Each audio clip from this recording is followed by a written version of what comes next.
Bad news. The body of a pregnant Colorado mom who was killed along with her young daughters was recovered today at the place of work of Chris Watts, the woman's husband, the children's father, and the man accused of killing them all. The Colorado Bureau of Investigation said authorities found the body of 34-year-old Shannon Watts 3 days after she was reported missing. Her body was found on the property owned by Anadarko Petroleum, where her husband worked. They also held a news conference this morning. Let's listen in. Ian Albert. I'm the PIO of the Frederick Police Department. Today I'm joined by my chief, Todd Norris, with the Frederick Police Department, 19th Judicial District Attorney's Office District Attorney Michael Rourke, Colorado Bureau of Investigation Director John Camper, Federal Bureau of Investigation Special Agent in Charge Calvin Shivers. And thank you all again. To give you some background, the Frederick Police Department received a missing person call just before 2 p.m. on Monday, August 23, 2018. Our agency launched the investigation, conducting interviews, neighborhood canvasses, in an effort to locate Shanann and her two girls, Bella and Celeste. We also contacted the FBI and the CBI to assist in this case. In addition to providing investigative agents and crime scene responders, a missing endangered alert was announced on Tuesday afternoon. Frederick PD conducted additional canvasses where flyers featuring Shanann, Celeste, and Bella were distributed throughout the community. Finally, in the late hours of Wednesday evening, the husband, Chris Watts, was taken into custody and was transported to the Weld County Jail just after 11:30 p.m. last night. He is currently scheduled for a bond hearing later today. Now, we will take questions later today, or later after the interview. However, I would like to turn it over to Chief Norris for a brief statement, please. Thank you, Ian. I would just like to say our hearts and our prayers go out to the families of this tragedy. I also want to acknowledge the overwhelming support that I have personally received from our community. I truly, truly appreciate that. I also want to say thank you to the local and state and federal agencies that the gentleman behind me that has helped us with this investigation. I will now turn it over to the DA, Michael York. Thank you. Good morning. Thank you for being here. My name is Michael Rourke. I'm the Weld County District Attorney. And I hope that you all understand this investigation is still ongoing.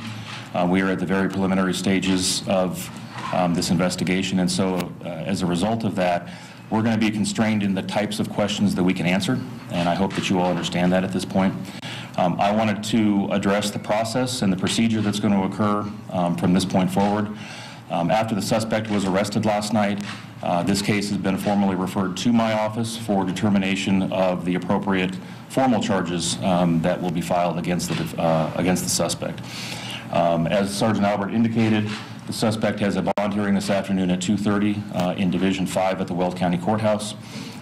Following that, we will be given a deadline by which we need to file formal charges. That will be sometime Monday afternoon, and we will make a determination on charges between now and then.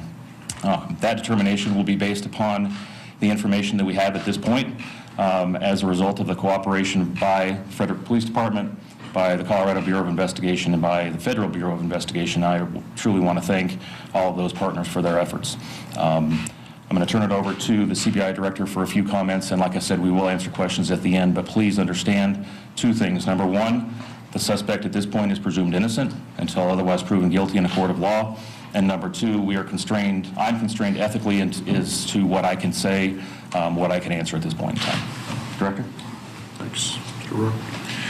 Hi, I'm John Camper, Director of the Colorado Bureau of Investigation. We join with Chief Norris, the Frederick PD, and really the entire town of Frederick in expressing our sorrow for the loss of Shanann Watts, Bella, and Celeste. This is absolutely the worst possible outcome that any of us could imagine. And I think our hearts are broken for the town of Frederick as much as anybody's. As you probably know, the Colorado Bureau of Investigation is primarily a by-request agency, and the Frederick PD did reach out to us. We were honored to assist with both investigative services and forensic resources as well, and that's primarily been our role with that. We've had at least 15 to 20 investigators as well as forensic team members active on this case for the last several days. As horrible as this outcome is, our role now is to do everything that we can to determine exactly what occurred and assist in filing a thorough case with the 19th Judicial District. I, too, don't anticipate being able to answer much in the way of additional questions very thoroughly, especially in the coming days. We'll probably refer you more to the DA's office in the upcoming days, but we'll do what we can in the meantime. And then I, too, want to note that the cooperation that occurred and the collaboration that occurred in this case was textbook. Frederick PD has just been outstanding to work with and an extremely impressive job of investigating this case, along with the resources of the FBI and the collaboration with CBI has been outstanding. And I also might add that the collaboration and cooperation by Anadarko, which, as you know, is somewhat involved in this as well, has also been outstanding. They've been nothing but cooperative in helping us with this investigation as well. So with that, let me turn it over to Special Agent in Charge, Mr. Shivers. Good morning. My name is Calvin Shivers. I'm the Special Agent in Charge for the FBI's Denver Division. And I also would like to express my condolences to the families and to the victims of the families for their loss. The FBI supported this investigation from day one, and as Director Camper just mentioned, this was a great example of the law enforcement community coming together. Unfortunately, it was not the outcome that we were looking for, but again, the support of all the state, local, and federal partners is critical to making our community safe. Thank you. Okay, thank you, Kelvin. Like I said yesterday, we will not jeopardize any part of this investigation. However, today we will take some questions, but no details will be released that will jeopardize anything. Okay. Sir. Yeah, Jace Larson with Channel 7 here. Have you been able to recover the bodies? Oh, please. At this point, we have been able to recover a body that we're quite certain is Shanann Watts' body. We have strong reason to believe that we know where the bodies of the children are, and recovery efforts are in process on that. And you mentioned Anadarko. Is it fair to say that these were recovered on Anadarko property? Yes, that's correct. Yes. Has he given you any indication, and we know, and I have reported that you guys have spoken with him, has he given you any indication as to why he might have allegedly committed these crimes? And that part, Jace, we just can't get into any comments that may or may not have been made by an individual in an interview. That really would jeopardize the case. With you? So, and I can't even give you an assessment of that. I apologize. Do you believe that there could be anyone else involved in this, helping with the bodies, or any indication that there could be additional people or suspects? We have an awful lot of people that we still need to talk to. As you can imagine, an investigation like this, it's complex. We talk to anyone and everyone that, no matter how loosely related to this they might be, and so we've got a lot of folks that we need to talk to. In terms of, I think it's safe to say that in terms of any danger to the community or anything like that, we're not concerned about that at all. And so I'll leave it at that. Generally speaking, what would you say led the case to Mr. Watts? Was it statements by him or the discovery of the bodies?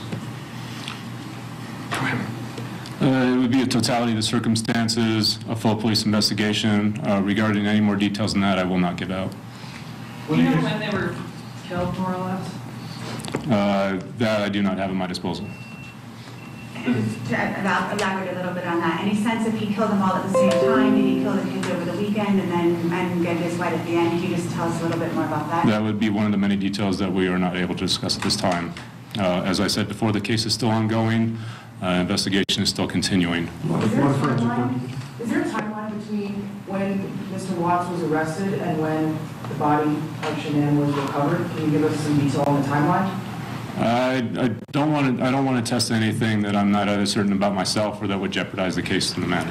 The victim's family on social media had said that he confessed to the murders. Can you confirm that? Again, that would be a detail that I would not be able to disclose at this time. Can you talk personally about the toll this case has taken on the town of Frederick, on your officers, on the team? Absolutely. That is a question I can't answer, and it's been earth-shattering. Our small department, 20-plus officers, we've been working around the clock on this, and it's something that we've been working with the community, with the command staff, with the town of Frederick themselves, obviously the media, you find people, and it's been nonstop. And I don't want to say there's no end in sight, but it's certainly ongoing. Can you talk about, I know that the family is located on the East Coast, mainly for Shanann, just kind of bringing them here and kind of how you guys are working with the family? Out of respect to the family, I don't want to disclose anything about their personal lives. Thank you, though. Mr. Rourke, any idea on when information on this case will be unsealed? The affidavit in support of warrantless arrest was sealed last night at our request by a district court judge. We did so that we could finish up a few of the investigative steps. My anticipation is that on or about Monday, when we make a filing decision, my hope will be that we can ask the court to unseal that information and make it a public record at that point in time. And the last person that said that they saw Shanann was Chris. He talked to us. He said he was the last person that saw her at 5 a.m. Is there anybody else that you guys know of that has talked, or the last place and time that she was physically seen by somebody other than the suspect? Again, I think it's safe to say that that's, all part of developing a timeline in a case like this, of many, many people to talk to. And so anything that you hear like that, are certainly things that we check into, but then we also try to verify and talk to others and really complete that timeline as best we can. And you heard she got back from a business trip. Have you guys worked with the airport at all to get tickets, surveillance video, anything like that? Yeah, so again, it'd be one of those details that I just don't want to disclose. Let's take about 2 more questions, guys. Okay? Shannan's body was found at the property van at Arco, but is there any reason to believe that she was killed elsewhere, just dropped off there? We can disclose that her body has been located. However, I can't say anything further than that. You can't talk about the manner of death. That's something that does get released. Can you share that with us? Manner of death would be undetermined at this time. We don't want to speculate anything or rule anything out. I think that's enough for today, guys, and I thank you all for coming. Again,